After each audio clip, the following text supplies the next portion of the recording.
Panginoon ko, napakabuti mo.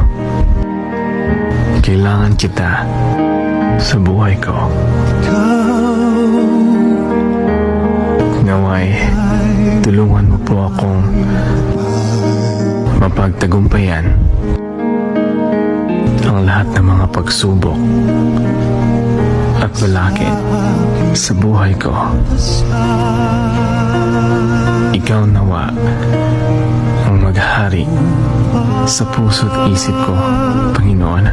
Sa lahat ng Pagpupuri, pasasalamat at pagsamba ang alay ko sa iyo, Panginoon ko. Sa ngalan mo, Jesus. Amen.